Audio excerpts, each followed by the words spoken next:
Le bonjour à tous et à toutes et la bienvenue sur le podcast Les Guidances Ancestrales. C'est un plaisir de pouvoir vous retrouver pour la méditation de cette pleine lune en Sagittaire. J'espère que vous vous portez donc tous et toutes très bien. On salue tous les nouveaux, toutes les nouvelles. Merci à tous de vous abonner. Peu importe du coup l'outil que vous utilisez depuis lequel vous écoutez donc du coup ce podcast. Peu importe, hein, oui, parce qu'il y en a qui l'écoutent depuis 10 heures, il y en a qui sont sur Amazon Music, il y en a qui sont directement sur YouTube. Donc on vous laisse vous installer tranquillement, on vous souhaite la bienvenue. Lorsque vous nous venez donc du coup, je vous disais, allez, qui on salue aujourd'hui? L'Espagne, le Portugal, l'Italie, la Corse, l'Iran, l'Allemagne, la Belgique. Qui d'autre on salue bien entendu? Tous ceux et toutes celles qui sont en France, bien sûr, toute la France. Le Bénin, le Mali, la Côte d'Ivoire, le Cameroun, le Congo, d'ailleurs les deux Congos. Qui d'autre salue-t-on aujourd'hui? Le Canada toujours, les États-Unis, comme d'habitude. Qui d'autre? Oh, le Guatemala. On a vraiment de nouvelles écoutes un petit peu partout dans le monde en ce moment. Le Guatemala, le Brésil toujours, la Guyane française bien entendu, Guadeloupe, Martinique, Guyane, la Réunion comme d'habitude. Merci en tout cas à tous et à toutes d'être avec nous. Alors ce message de pleine lune, que je vous explique comment est-ce qu'il va se passer. On a tout d'abord bien entendu mon analyse de ce qui se passe au niveau du ciel. Vous le savez, j'aime bien toujours avoir une analyse propre de ce qui se passe au niveau du ciel et ensuite le dialogue donc du coup des astres pour moi et ensuite le message de cette pleine lune que je reçois avec les tarots et oracles. Donc on remercie bien entendu tous et toutes celles qui nous entourent. Vous le savez, nous sommes dans un environnement qui est propice à la réception des messages. On remercie donc du coup tant les ancêtres que les divinités, les entités qui nous entourent. Alors, qu'est-ce qui se passe au niveau du ciel pour cette pleine lune du 4 juin? Alors, j'ai la thématique pour moi de cette pleine lune, c'est envie d'être avec qui nous ressemble. Donc en amour, ça va être pas mal parce qu'on a beaucoup de choses à analyser, mes chéris. Alors, tout d'abord, moi je me suis intéressée à deux planètes. Les deux premières planètes auxquelles je me suis intéressée sont les planètes du Lion et de Vénus. Pour quelle raison? Parce que je pense qu'il y a de ça 2 ou 3 méditations. De ça, on avait parlé effectivement de cette nécessité de faire attention parce qu'il y allait avoir des choses qui allaient bouger, étant donné que Mars était donc du coup dans le signe du Cancer et qu'elle était en train de passer vers le signe du Lion. On conseillait, on avait reçu comme conseil, excusez-moi, de faire gaffe parce qu'il y allait avoir des choses qui allaient bouger, une énergie de feu qui allait arriver, en sachant que la planète Mars est déjà celle de la guerre, c'est déjà la planète qui va effectivement être reliée au désir de l'action. Donc elle arrive dans un signe de feu, forcément elle est encore plus puissante et donc on aimerait qu'il n'y ait pas entre guillemets, je vous dirais, de débordement. Et malheureusement, entre guillemets, malheureusement avec Mars en Lion, il y a forcément du débordement dans l'air, même si on reste quand même dans la maison. Donc pour ceux et celles qui sont un petit peu familiers à l'astrologie, Mars est dans le signe du Lion, mais elle est dans la maison du Cancer. Donc on reste quand même dans une tendance à être proche de la famille, voilà, du clan, du fait de défendre le clan. Mais le cancer, entre guillemets, le cancer, le lion, avec Mars en lion, va un peu dramatiser, je vous dirais, des situations qui sont minimes. Voilà, c'est celui qui tente de convaincre, qui a cette aura-là de réussir à convaincre du coup le groupe, voilà, il va être aidé hein, avec le soleil en gémeaux d'autant plus. Donc voilà, il va avoir son sens de la compétition qui va être exacerbé. Donc, avec cette pleine lune, attendez qu'on analyse le reste, vous verrez un peu les tendances. Donc, Mars est en train de pousser en règle générale le collectif. Et si dans votre charte natale, vous avez effectivement Mars en Lion, alors là, avec cette pleine lune, vous allez être dans ces énergies-là d'autant plus que les autres. C'est-à-dire que vous allez effectivement avoir envie d'être le héros de votre propre histoire, d'amour de votre propre histoire familiale, de votre voilà, de votre petit clan. Alors clairement pour moi c'est ça. C'est vous cherchez effectivement à être le héros. Et puis Vénus en cancer vient quelque peu agrémenter le truc parce que déjà que Vénus elle aime bien être dans ce signe d'eau qu'est le cancer, mais en plus Vénus reste également en fin entre guillemets de cancer on reste toujours dans la maison 4. Donc, alors attendez que je vous dise pas de bêtises. C'est en fin ou en départ? Attendez, que je vous ne dise pas de bêtises. Alors. Oups, je me suis trompée de page. Donc, que je ne me trompe pas de page. Parfait. Vénus, oui, c'est bien ça. Elle est en fin. Elle est en fin de cancer. C'est-à-dire que Vénus va également aller vers le lion. Super. Donc on est OK là-dessus. Donc on a quand même encore Vénus qui est également non seulement dans la maison du cancer, mais dans le signe du cancer. Donc elle se sent bien. Voilà, c'est Vénus va donner, vous savez que Vénus va représenter pour moi la planète de l'amour, donc comment est-ce qu'on aime, le sens de la créativité, qu'est-ce qui pousse à aimer, comment est-ce qu'on aime, surtout le comment.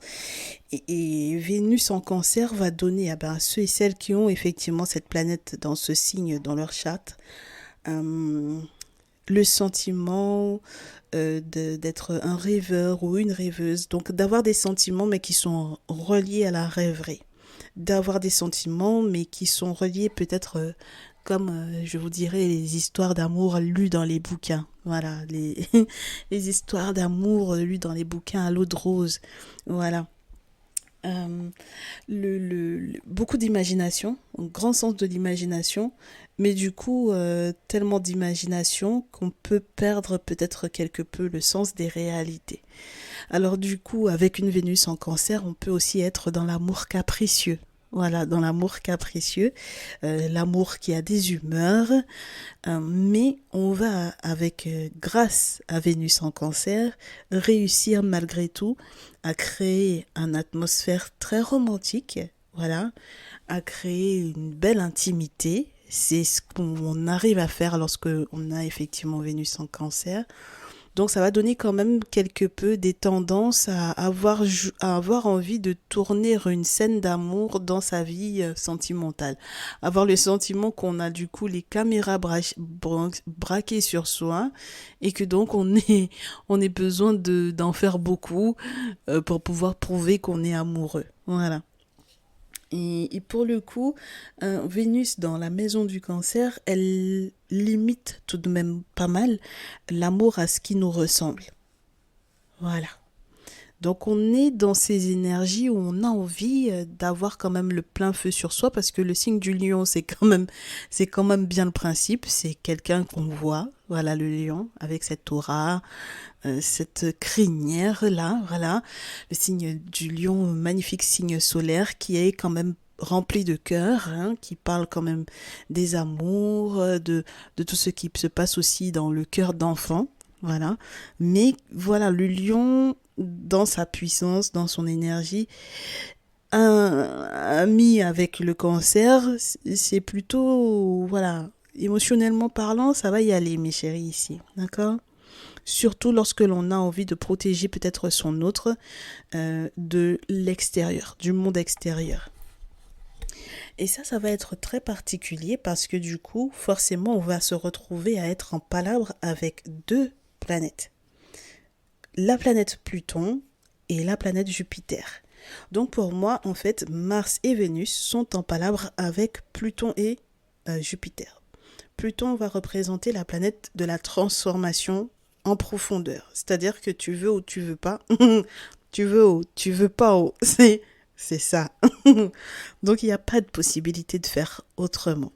Donc palabre avec Pluton qui est dans le signe du Verseau et qui est dans la maison 10. Donc la maison 10, si on raconte pas trop de bêtises, normalement on se retrouve dans la maison du Capricorne.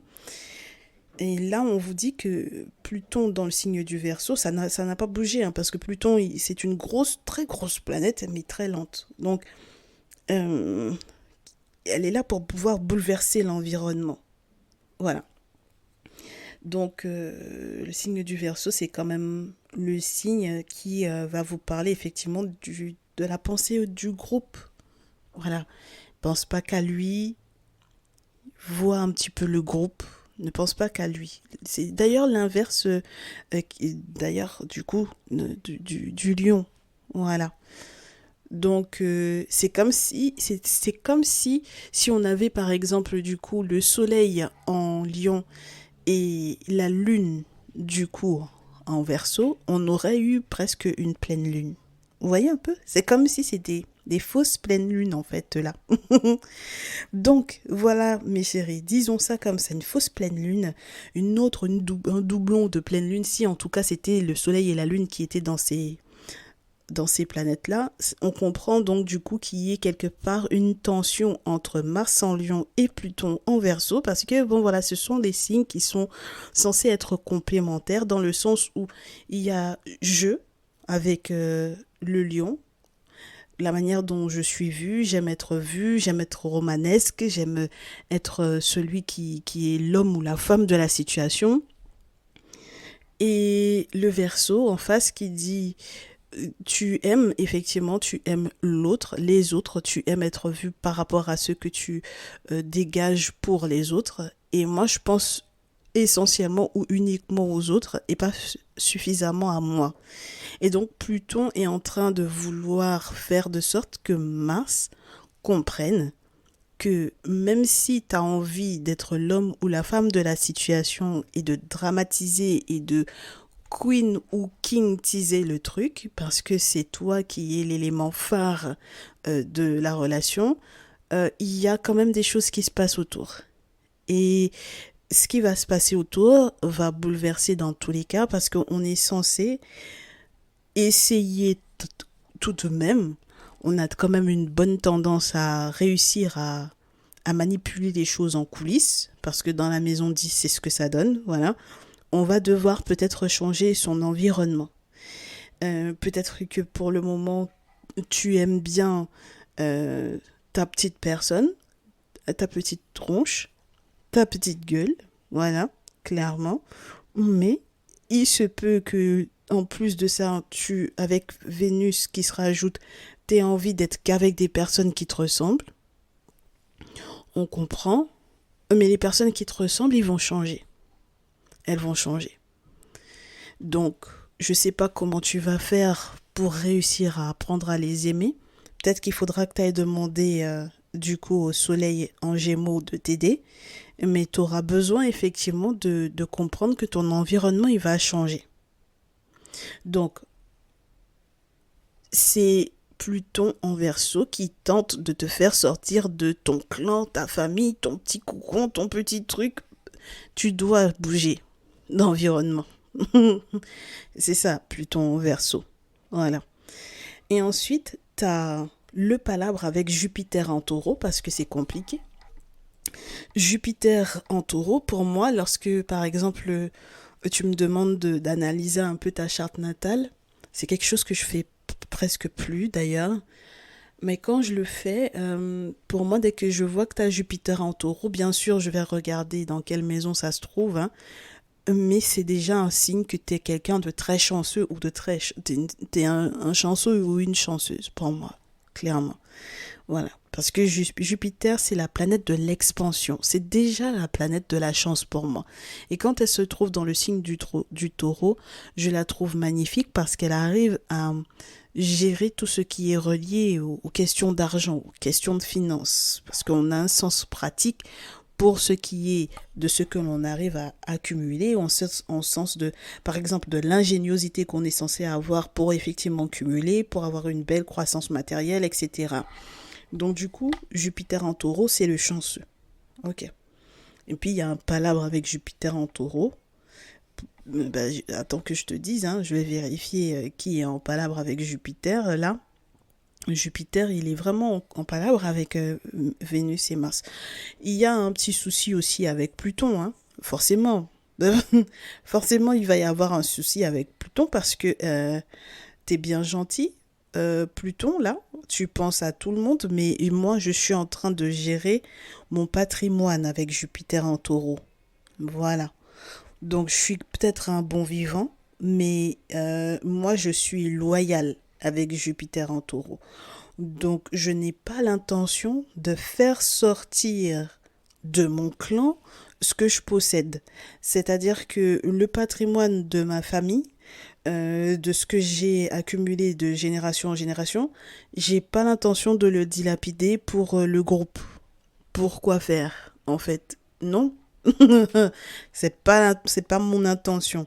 Jupiter en taureau, il donne cette notion de dévotion, le fait que, surtout qu'il est dans le signe du poisson, là, Jupiter en taureau, dans le signe du poisson qui est censé, le 12 est censé représenter dans le tarot tout ce qui est relié au sacrifice, le sacrifice que l'on fait parce qu'on a envie de le faire, voilà.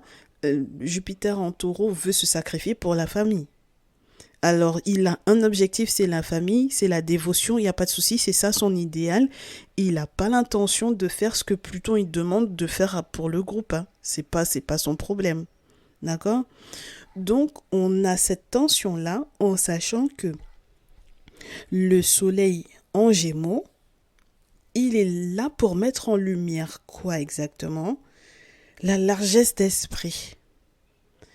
Donc, le fait d'accepter quelque part qu'il faille peut-être voir les différentes possibilités de solutions qu'il y ait.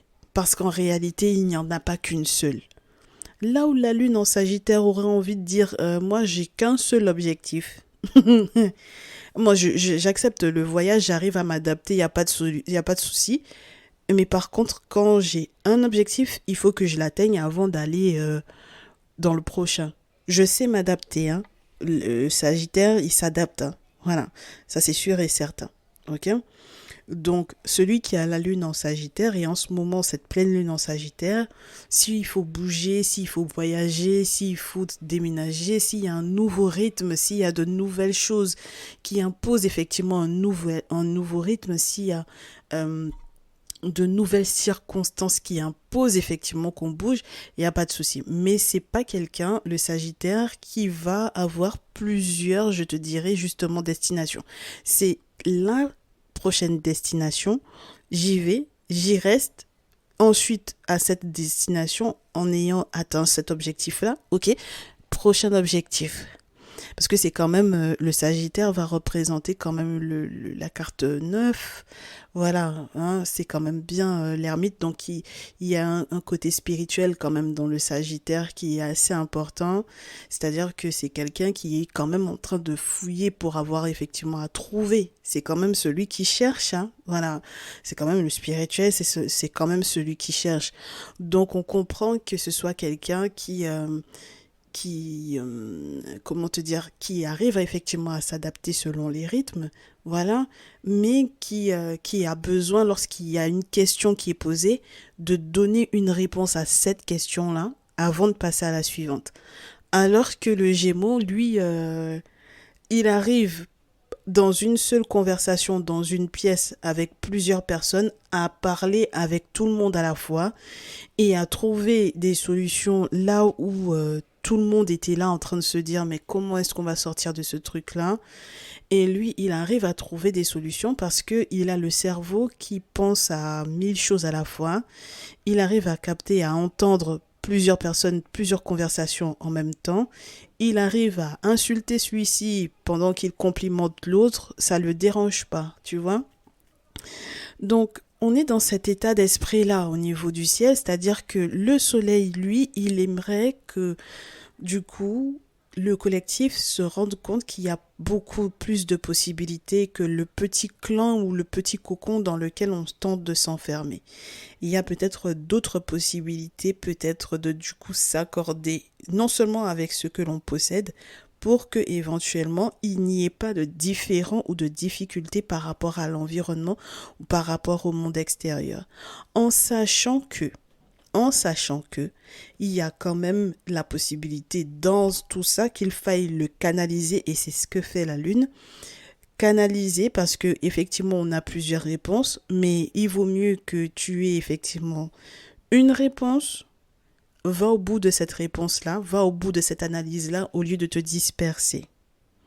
Donc il n'y a pas de souci, on peut s'adapter par rapport effectivement à tout ce qui se passe en ce moment, parce que bon, effectivement, on est en train de changer d'environnement, on nous force à changer d'environnement, ok, tu veux nous forcer à changer d'environnement, de toute façon Pluton il laisse pas le choix, ok, le groupe, ok, mais on aimerait bien quand même qu'on règle le truc, un, une situation, une problématique à la fois. Parce que nous, on n'a pas le cerveau du Gémeaux. On aimerait bien qu'ils comprennent ça. Voilà.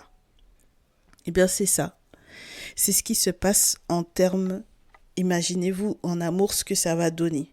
C'est-à-dire que on peut avoir des personnes qui ont dans le désir premier, donc dans le désir du soleil premier, de se disperser, alors que dans le fond, ils savent qu'en réalité, ce sont des personnes qui sont dévouées à des clans, à des familles, à des sens de il faut que l'autre me ressemble pour que je puisse l'aimer, il faut que l'autre accepte ma famille pour que je puisse l'apprécier, il faut que tu fasses partie de mon clan, de ceux qui me ressemblent pour que je puisse t'apprécier.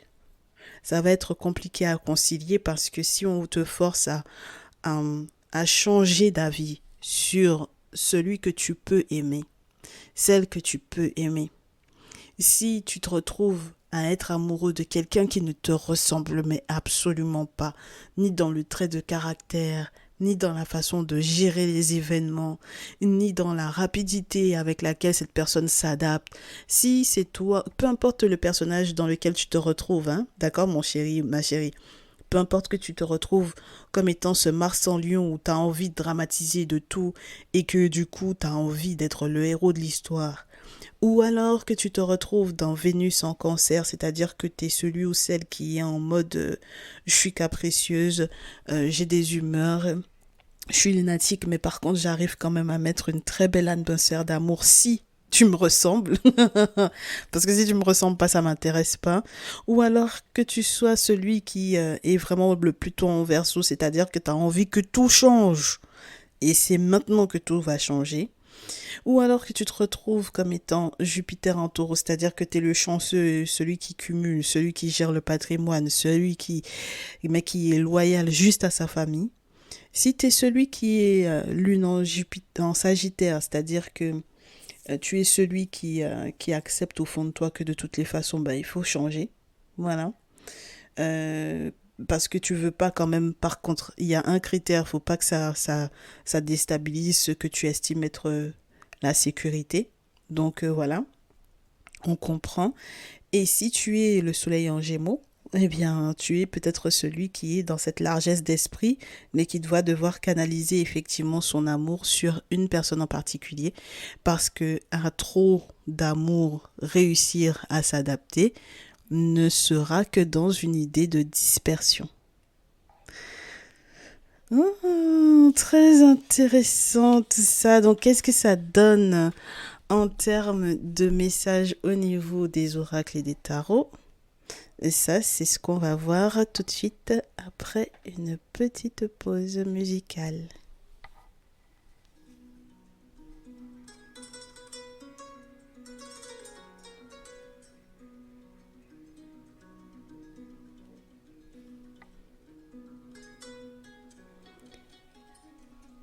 Et nous voilà après cette petite pause musicale.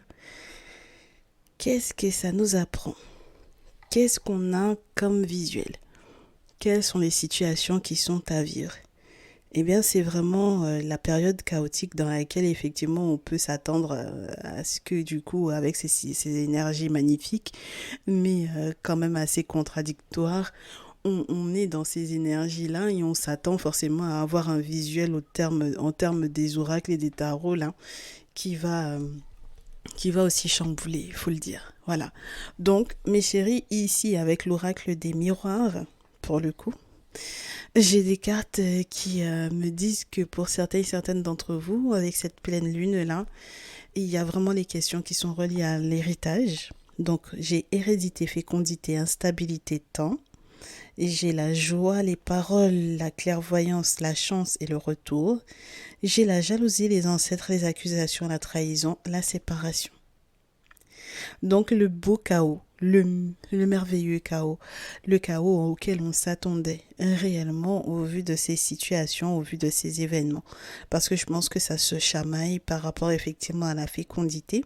Donc peut-être aux secrets qui sont reliés éventuellement soit à un décès, soit à des questions qui sont reliées au niveau de l'héritage.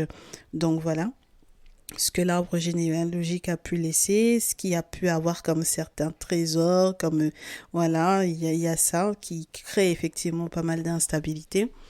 Et puis on vous dit que dans vos vies sentimentales, là, il y aura eu tellement de secrets que avec la clairvoyance qu'on a par rapport au coup de chance qu'on aurait pu effectivement gérer, parce que bon bah voilà, il se peut qu'au final on sorte de l'instabilité rapidement et qu'on consulte et qu'on se rende compte de qui jalouse ou quoi, de qui a peut-être parlé, qui a dit quoi, qui a fait sortir peut-être certains secrets, bon voilà, qu'on savait pas, hein, voilà, parce que durant les conversations, ben, il va y avoir peut-être quelqu'un qui va parler plus vite que son ombre, n'est-ce pas?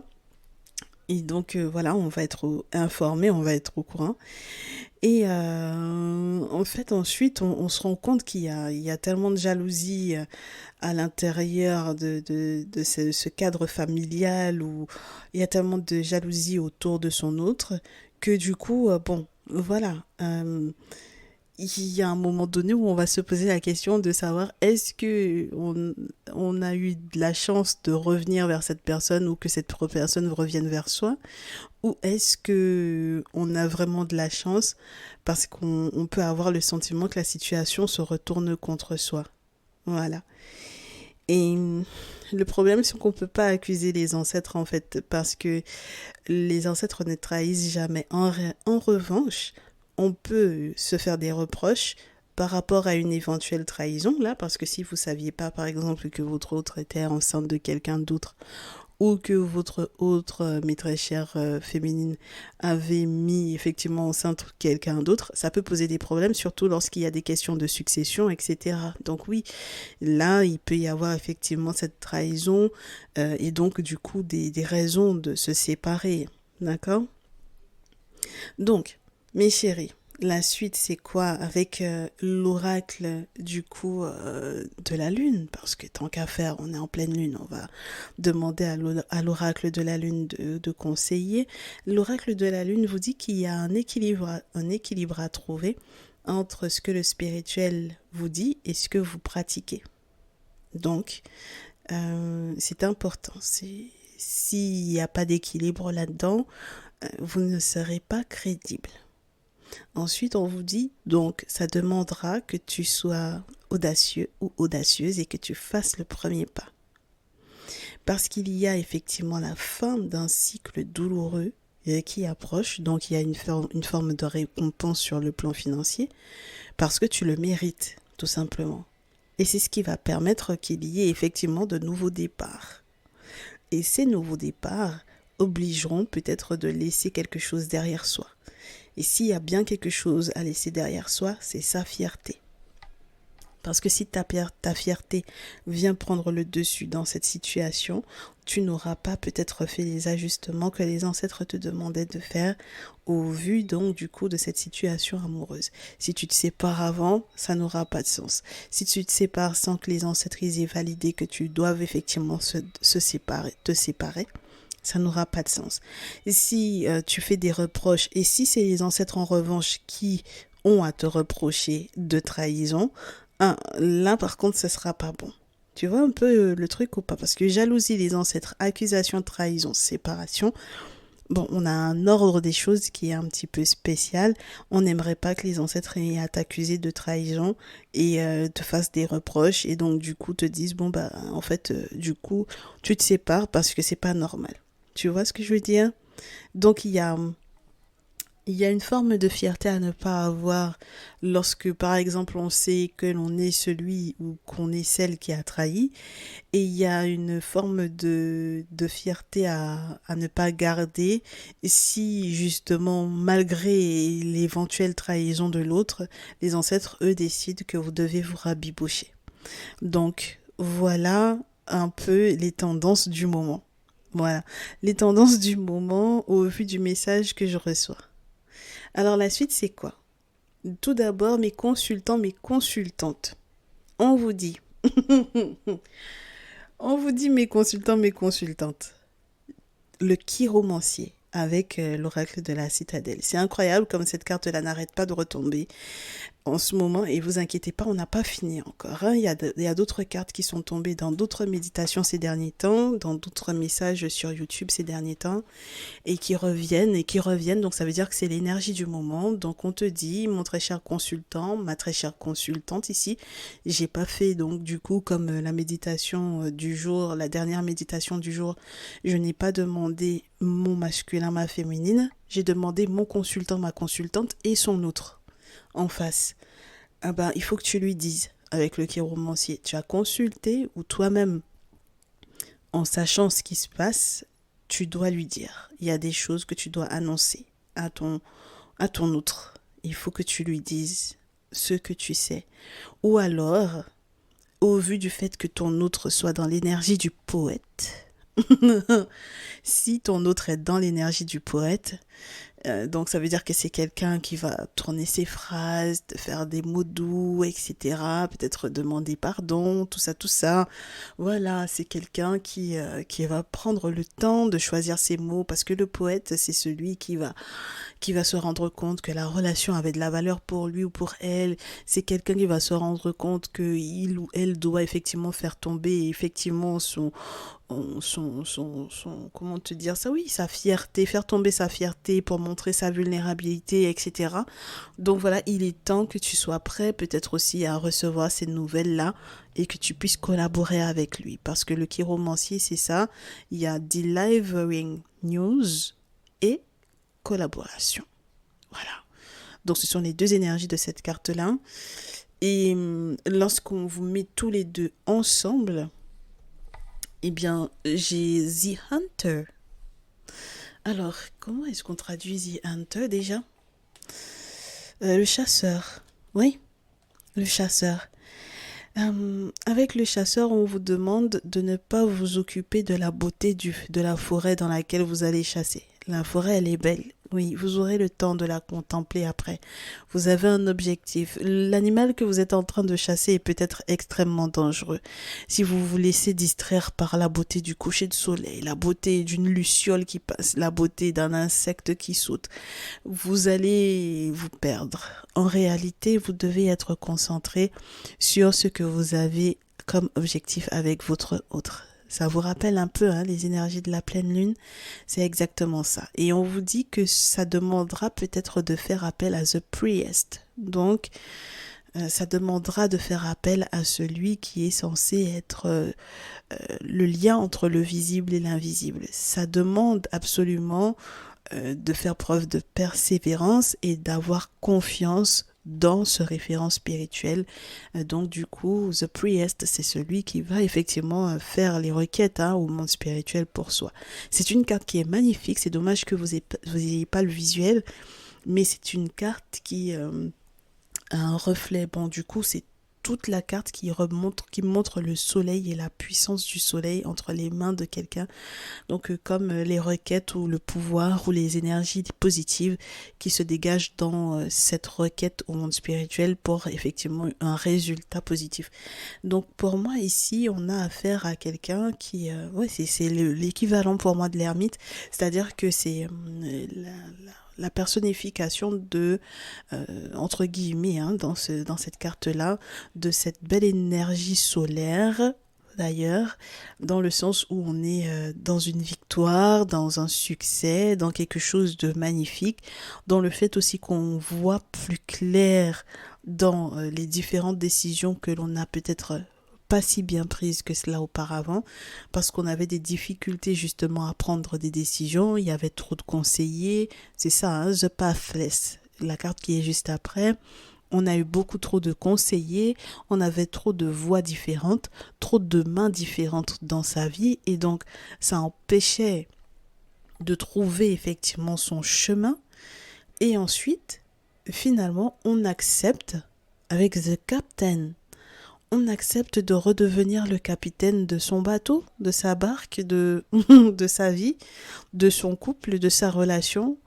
Voilà, on accepte d'être le capitaine et de travailler en équipe pour autant, parce que du coup, on n'est pas juste le capitaine et puis voilà, il y a un membre, il y a l'équipage derrière, donc il y a son autre en face, il faut faire avec l'autre.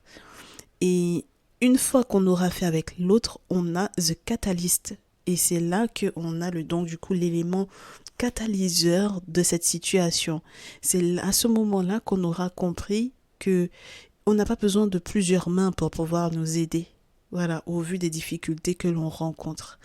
On a déjà eu une paire de mains déjà sur le plan spirituel qui vient nous aider, nous accompagner avec le priest, the priest. Et ensuite, on a l'un et l'autre la nécessité de se donner la main pour pouvoir travailler ensemble. Et si on va effectivement dans le sens dans lequel les ancêtres ont décidé qu'on aille, effectivement, il va y avoir des changements radicaux. Parce que le catalyseur, c'est ça. C'est l'élément dans la potion qui va tout changer, qui va faire de cette potion une véritable, entre guillemets, potion magique. Et on aimerait bien que votre relation soit une véritable potion magique dans le sens où, bah oui, on aimerait que ce soit une relation qui se transforme, mais radicalement, voilà, qui se transforme radicalement parce qu'on sait quelle est la responsabilité que l'on a dans ce lien de faire que les choses aillent pour le mieux. Si les ancêtres vous ont validé, pourquoi est-ce qu'il ne faudrait pas travailler en équipe pour que ça aille bien? On ne comprend pas, mes chéris. Donc voilà, c'est ça, c'est l'énergie dans laquelle vous êtes censés être. Et ensuite, The Shepherd sur la pile et The Scholar au dos. Donc The Shepherd, pour moi, ça va être effectivement la bergère ou le berger, et The Scholar, donc du coup l'étudiant. Voilà, l'écolier. On vous dit avec The Shepherd que c'est peut-être une vie simple hein, qui vous attend, parce que bon voilà, le berger ou la bergère elle s'occupe de son troupeau, elle a une vie qui est peut-être assez réglée par rapport aux animaux qu'il ou elle veille, n'est-ce pas? Donc oui, c'est un peu lié à la nature cette vie-là. Voilà, donc c'est ne pas aller dans le contraire, à contrario à l'inverse des énergies naturelles. Voilà, et je vous rappelle que ce n'est pas naturel de faire sans les ancêtres et sans le monde invisible en règle générale. Ce n'est pas naturel de faire sans eux. C'est lorsque l'on est sans eux que l'on est donc du coup dans quelque chose de contre nature. On va à l'encontre donc du coup des énergies fluides, voilà, de la vie. Donc, lorsque l'on a effectivement la permission du monde invisible, les choses sont plus fluides dans le monde matériel, dans le monde physique et donc forcément dans la relation. Et on vous dit que avec The Shepherd, vous avez la possibilité donc du coup de célébrer des choses en famille. Voilà, parce que c'est une vie qui est simple, qui est belle. C'est une vie qui vous rapportera, qui est riche malgré tout. Et je pense que c'est ce que vous attendez, mes très chers consultants, mes très chères consultantes. Vous n'avez pas besoin d'avoir peur, donc du coup, de prendre le lead à nouveau, hein, parce que ce chef, c'est aussi ça. Hein. Vous n'avez pas besoin d'avoir peur de prendre le lead au niveau de votre relation. Vous inquiétez pas si c'est vous qui avez effectivement pris contact avec qui de droit pour votre relation. Ce sera une très belle chose, une très bonne chose pour vous. Vous aurez de beaux moments à passer, même sur le plan parental, hein, on vous dit voilà, au niveau des parents, au niveau des figures parentales, vous êtes sûr que vous arriverez effectivement à donner de belles directions aux enfants ou à l'enfant, peu importe mes chéris. Et c'est ce qui est le plus important. Peut-être par rapport à leur scolarité, si effectivement il y a l'écolier, il y a les écoliers. Donc voilà, vous arriverez effectivement peut-être à les diriger par rapport à ça. Mais avec The Scholar, on vous dit, vous aurez réussi avec les belles investigations que vous auriez fait sur le plan spirituel, à comprendre en fait au final, au vu de vos recherches, tout le puzzle en fait. Vous aviez certaines informations que vous allez réussir à regrouper les unes à côté des autres. Et en les regroupant, vous aurez en fait le tableau final. Et vous comprendrez exactement quel était en fait le paysage ou l'image qui était censée être représentée. Voilà, c'est comme des petites énigmes que vous aurez. Il y a des calculs à faire, il y a de l'apprentissage. Donc voilà, on peut bien imaginer le désordre qu'il y a sur... je sais pas comment vous étiez quand vous étiez scolarisé, si vous avez eu l'occasion effectivement d'avoir effectivement à faire des devoirs, etc. Pour ceux et celles qui ont eu cette opportunité-là, cette possibilité-là, mais il y avait des périodes en ce qui me concerne où on s'y retrouvait plus. Hein. Moi, quand je pense à l'université, au niveau de la musique, on avait des partitions de partout. Donc, on n'avait pas juste le bureau rempli de partitions, on avait le sol également rempli de partitions. Il fallait tout analyser, c'était juste magnifique. C'était juste magnifique. Oui, c'était magnifique. Quand on y repense, on se rend compte que c'était magnifique. Et j'ai cette carte-là avec The Scholar. On a l'histoire de l'écolier dans la carte naturelle où on vous dit que c'est quelqu'un qui a toute sa paperasse, tous ses cahiers, toutes ses feuilles d'un petit peu partout, qui est en train d'investiguer pour pouvoir trouver la solution et qui réussit à force de recherche, à force d'étudier, à force d'analyser les documents, etc., de trouver effectivement une solution. Et moi, j'adore cette énergie-là sur le plan spirituel parce que à force de chercher effectivement des solutions par rapport à votre vie sentimentale, vous y arriverez, mes chéris. Vous arriverez à comprendre pour quelle raison est-ce que The Priest, donc du coup, vous a demandé de persévérer par rapport à votre relation et d'arrêter peut-être justement de prendre des conseils auprès de plusieurs personnes alors qu'au final, ça vous perd plus que rien. Et donc, une fois que vous serez focus sur votre autre, il y a la possibilité que les choses aillent pour le mieux.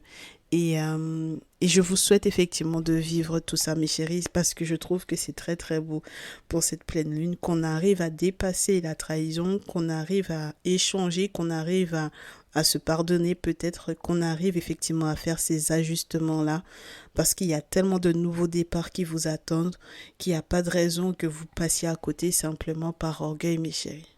Voilà. Ah, ça fait plaisir. Ça fait vraiment plaisir pour le coup qu'on ait ce type de message. J'espère que ça tombera à piquer. J'espère que ça tombera vraiment parfaitement pour vous préparer effectivement à ces énergies de pleine lune. Eh bien, je vous souhaite une excellente pleine lune, hein, mes chéris. Je reste disponible, bien entendu, pour vos guidances personnalisées. Je reste disponible sur l'ensemble des réseaux, les guidances ancestrales, donc YouTube, Facebook, Instagram et TikTok.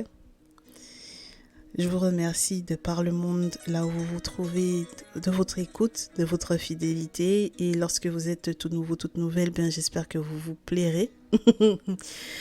Et voilà, on est en famille, donc voilà, j'espère que vous vous sentirez vraiment à l'aise.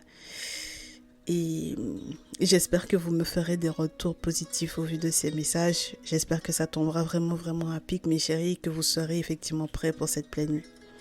Pour les vœux que vous aurez très certainement à émettre à vos ancêtres par rapport à votre vie affective, votre vie sentimentale, votre couple. Eh bien, je vous souhaite tout plein de bonnes choses, mes chéris. C'est la fin de notre message et on se dit à très bientôt. Prenez bien soin de vous. Ciao, ciao.